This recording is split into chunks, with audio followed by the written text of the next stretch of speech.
Hello mga Bia! Today, mag-aaral-aralan na naman po tayo.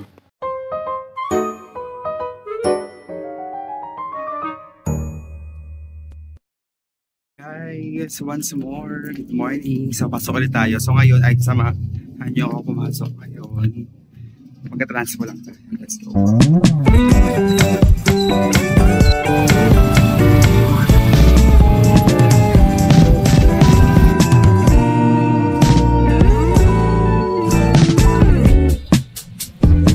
So mga B, ay biyahe na naman po tayo papuntang school, kaya naman samahan niyo ako.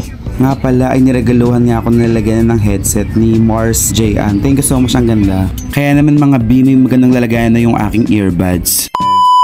So mga B, nakapasok na nga tayo sa room at nagkaroon na nga tayo ng dalawang kaklose. Sa mga sunod na araw, ipapakala ko sila sa inyo. Parehas nga pala kaming EREC student.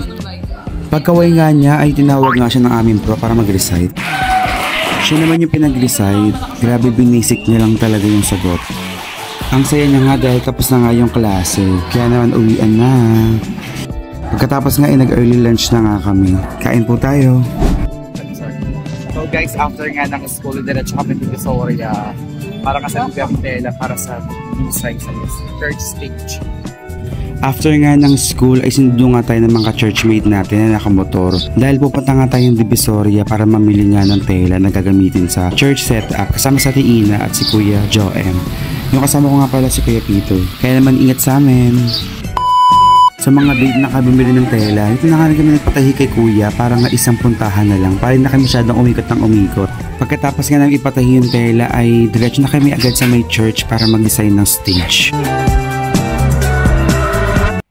So yun nga mga B, thanks God sa isang buong araw na natatapos natin. School and some activities, pero laban lang para sa pangarap.